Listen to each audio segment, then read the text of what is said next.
नमस्कार दोस्तों, स्वागत है आप सभी का हमारे चैनल ओम भक्ति स्टोरी पर। दोस्तों, आज हम आपको सुनाएंगे आशिक रीछ की कहानी, रीछ की अनोखी प्रेम कहानी।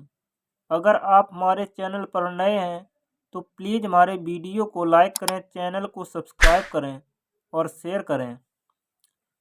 दोस्तों, यह कहानी तब की है जब हिंदुस्तान पाकिस्तान का बंटवारा हुआ था। जिन्होंने यह कहानी सुनाई उनकी उम्र लगभग 90 साल बीत चुकी है। यह घटना पाकिस्तान के शहर रावलपिंडी की है। रावलपिंडी के कस्बे में 1948 के सन में घटी थी। उस कस्बे में एक मदारी आता था जो जानवरों का करतब दिखाकर लोगों का मनोरंजन करता था और अपनी रोजी रोटी कमाता था। उस मदारी के पास एक रीछ, एक बंदर और एक बकरी थी। उस समय खेल तमाशे देखकर लोग मनोरंजन किया करते थे। सिनेमा का इतना चलन नहीं था। मदारी का काम उस कस्बे में खूब चल निकला था। वह बंदर से बंदर इन सब लोगों को सलाम कर तो बंदर झट से माथे पर हाथ रखता और पूरी भीड़ यानी देखने वालों को सलाम करता। कभी कभी बंदर एक टांग पर खड़ा होकर नाचता था। लोग उसकी इन हरकतों को बड़ी ध्यान से देखते। मदारी बकरी से कहता, बकरी अपनी दोनों टांगों पर खड़ी होकर दिखा। बकरी भी झट से अपनी टांगों को उठाकर दिखाती। मदारी के पास एक रीछ था। वह बड़ा खास था, जिसे देखने के लिए बहुत ज़्यादा भीड़ जुटती थी। वह मदारी का पढ़ाया हुआ रीछ था। बहुत ही मोटा, ताज़ा और सुंदर रीछ था। मदारी रीछ से कहता कि रीछ लोगों को अपना खूबसूरत नाच तो दिखा। मदारी के इशारे पर रीछ मस्त होकर नाचने लगता। रीछ की नाक में एक नकेल रस्सी की मदद से बंधी थी। मदारी उस रस्सी की मदद से रीछ को काबू में करता था। मदारी जहां अपना खेल दिखाता था वहां आसपास कई मकान थे। उन मकानों में बिल्कुल सामने वाला मकान था, वह बहुत पुराना मकान था जिसमें पति पत्नी रहते थे। उनकी शादी अभी कुछ दिन पहले ही हुई थी, यानी लड़की उस घर में नई नई ब्याह कर आई थी। मदारी के डमरू की आवाज़ सुनकर मकानों की छत पर औरतें और छोटी बड़ी लड़कियां भी आ जाती थीं और अपनी छतों से मदारी के जानवरों का करतब देखा करती थीं। वह जो लड़की नई ब्याह कर आई थी उसका नाम जरीना था। वह बेहद ही खूबसूरत थी। ऊंचा लंबा कद, लंबे घने बाल, गोरा चिट्ठा रंग था। जरीना को भी मदारी का करतब देखने में बड़ा मजा आता था। वह भी जब मदारी की डुगडुगी की आवाज़ सुनती तो वह भी भागकर अपनी छत पर आ जाती थी और छत की मुंडेर से लगकर खड़ी हो जाती और मदारी के करतब देखती। लड़की जरीना कम उम्र की थी, बस यही 16-17 साल की थी, क्योंकि उस लड़की में बचपना बाकी था। उसका बचपना पूरी तरह से गया नहीं था। उसका भी बहुत मन करता था कि वह भी इन जानवरों के तमाशे देखे, मगर जरीना के पति ने जरीना को इसकी अनुमति नहीं दे रखी थी कि वह घर से बाहर कदम भी रखे। यह सर्दियों के दिन थे और एक दिन की बात है। उस दिन मदारी दोपहर में अपना करतब दिखाने अपनी जगह पर पहुंच गया था। उसने अपनी डुगडुगी बजानी शुरू की। इधर लड़की जरीना ने जब मदारी की गुडगुडी की आवाज़ सुनी तो वह भी अपनी छत पर दौड़ती आई। मदारी से पहले बंदर का और फिर बकरी का तमाशा दिखाया। फिर मदारी ने रीछ का तमाशा दिखाना शुरू किया। रीछ मस्त होकर नाच रहा था। जरीना भी रीछ का नाच देखकर बहुत खुश हो रही थी। उसने ऐसे खेल तमाशे पहले कभी नहीं देखे थे, क्योंकि उसका मायका दूर था। रीछ का नाचना उसको बड़ा लुभाता था। जैसे ही रीछ ने नाचना शुरू किया तो लोगों ने इनाम के तौर पर सिक्के फेंकने शुरू कर दिए। नाचते नाचते रीछ की नज़र छत पर खड़ी जरीना पर पड़ी। रीछ ने जब उसे देखा तो वह नाचते नाचते एकदम से रुक गया। रीछ की निगाहें उस लड़की पर जम सी गई थीं। मदारी ने समझा शायद रीछ नाचते नाचते थक गया है, इसलिए उसने खेल खत्म करने के लिए कह दिया। जरीना भी खेल खत्म होने पर छत से नीचे चली गई। मदारी ने अपना सारा सामान समेटा और अपने जानवरों को रस्सी से बांधकर उन्हें लेकर चला गया। इधर मदारी ने महसूस किया कि रीछ ने जब से उस लड़की को देखा है वह बड़ा बेचैन सा हो गया है। बार बार उसी की तरफ मुड़ मुड़ के रीछ देख रहा था।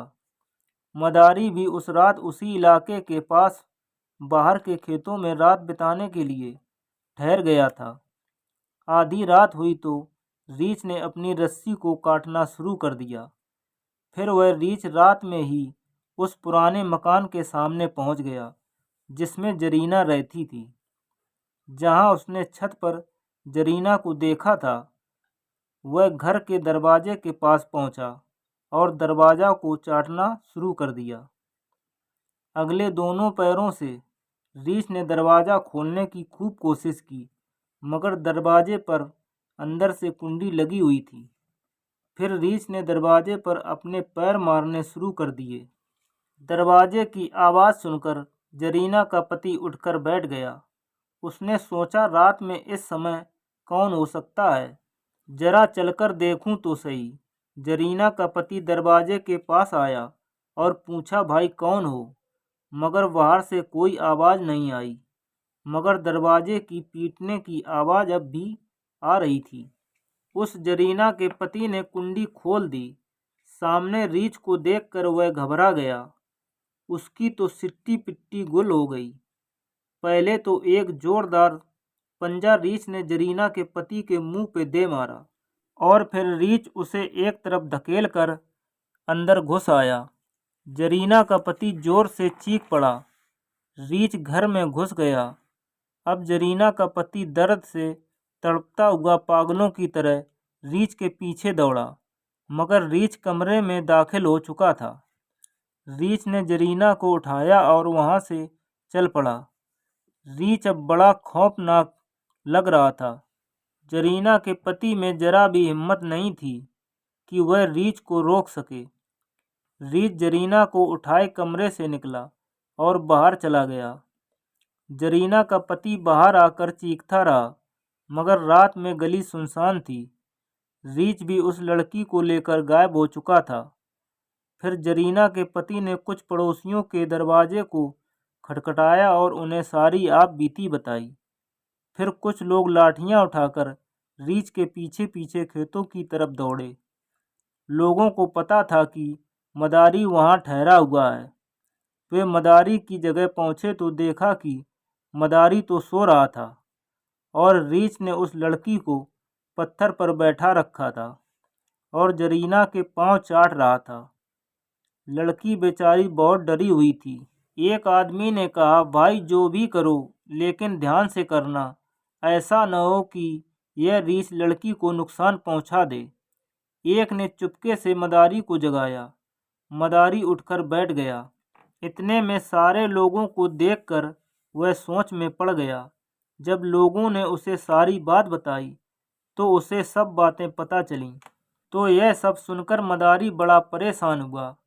मदारी ने सोचा वह रीछ का मालिक है तो वह लड़की को आसानी से रीछ से छुड़ा लेगा। मगर मदारी जब लड़की को छुड़ाने के लिए रीछ के पास गया तो रीछ मदारी को मारने के लिए दौड़ा। अब मदारी बड़ा हैरान हुआ क्योंकि वह तो मालिक था। अब कुछ और लोग भी उसकी तरफ बढ़े तो रीछ उन्हें भी मारने के लिए दौड़ा। जो दूसरे लोग थे उन्होंने रीछ पर लाठियों से हमला कर दिया और लड़की को वहां से छुड़ा लिया। फिर रीछ पर काबू पाकर मदारी ने उसे रस्सियों से बांध दिया। अब वे लोग जो गांव के थे वे रीछ को जान से मारना चाहते थे, मगर मदारी ने हाथ जोड़ लिए और बोला, मालिक इसे मत मारो, ये मेरे पेट पर लात मारने जैसा है। अगर मेरे रीछ को कुछ हो गया तो मैं कैसे अपना भरण पोषण करूँगा। इसलिए मेरी बात मान लो और मेरे पेट पर लात मत मारो। गांव के लोगों ने मदारी को उसी समय उस जगह से चले जाने को कहा। मदारी सुबह होने से पहले ही वह जगह छोड़कर वहां से चला गया। मदारी को उस इलाके में अच्छे खासे पैसे मिल रहे थे। उसे वहां से जाने का बड़ा दुख था। फिर मदारी ने सोचा, उसे गए हुए अब 10 दिन गुजर चुके थे। मदारी के दिमाग में आया कि अब 9-10 दिन बीत चुके हैं, क्यों ना फिर एक बार वहीं जाऊं और उसी इलाके में तमाशा दिखाऊं। उस घटना को शायद लोग भूल चुके हैं। दूसरे आसपास के लोग उसे इतना पैसा नहीं देते थे जितने उसे इस इलाके में मिलते थे। मदारी से रहा नहीं गया। वह फिर 10 दिन बाद उसी इलाके में तमाशा दिखाने के लिए आ गया। कुछ गांव के लोगों ने उसे रोका भी, मगर कुछ ने तमाशा देखने की जिद की तो मदारी ने अपना खेल दिखाना शुरू कर दिया। रीछ अब नाचता नाचता रुक रुक कर उसी मकान की तरफ देखता, मगर उसे छत पर जरीना दिखाई नहीं देती थी, क्योंकि जरीना के पति ने उसे खास हिदायत दे रखी थी कि अब वह कभी छत पर न जाए, खासकर जब मदारी खेल दिखाने के लिए आए। अब नाचते नाचते रीछ एकदम उस मकान की तरफ भागने लगा। उसने उस मकान के दरवाजे को जोर से धक्का दिया तो वह दरवाज़ा खुल गया। क्योंकि दिन का समय था, कुंडी तो दरवाजे पर लगी नहीं थी। अंदर जरीना आंगन में रोटी पका रही थी। उसका पति भी वहां पर बैठा हुआ था। रीछ को देखकर पति पत्नी अंदर को भागे और दरवाज़ा बंद कर लिया, लेकिन घबराहट में कुंडी ढंग से नहीं लगा सके। जरीना को उसके पति ने कमरे में रखी संदूक में बंद कर दिया, तब तक कि रीछ ने जोर जोर से धक्का देकर कमरे के दरवाजे को खोल दिया। बाहर भी अफरा तफरी मची हुई थी। रीछ इतना डरावना हो गया था कि किसी की हिम्मत पास आने की नहीं हो रही थी। खेल दिखाने से मना करने वालों ने मदारी को बाहर ही दबोच लिया। रीछ ने पहले तो जरीना के पति पर हमला कर दिया। उसने अपने अगले दोनों पंजे गर्दन में गाड़ दिए, जहां से खून निकल पड़ा, और जरीना का पति दर्द से चीखता चिल्लाता वहीं पर गिर पड़ा। रीछ पागलों की भांति उस कमरे में इधर उधर घूमता रहा। फिर वह घूमता हुआ संदूक पर जाकर बैठ गया। वह जोर से संदूक को खोलने की कोशिश करने लगा। जरीना संदूक के अंदर थी, इसलिए रीछ के दाएं बाएं हिलाने से जरीना का सिर जख्मी हो गया और जख्मी जरीना अंदर से चिल्ला रही थी, लेकिन संदूक रीछ से खुल नहीं रहा था। वह बार बार संदूक को हिला रहा था, जिससे अंदर से जरीना को चोट लगती और वह चीख रही थी। मगर थोड़ी देर बाद जरीना की आवाज़ आनी बंद हो गई। थोड़ी देर रीछ ने संदूक के साथ उठापटक की, मगर फिर भी अंदर से कोई आवाज़ नहीं आ रही थी। जरीना के पति ने भी वहीं तड़प तड़प कर दम तोड़ दी। फिर संदूक के अंदर जख्मी जरीना ने भी अपना दम तोड़ दिया था। अब अंदर जख्मी जरीना की लाश पड़ी थी।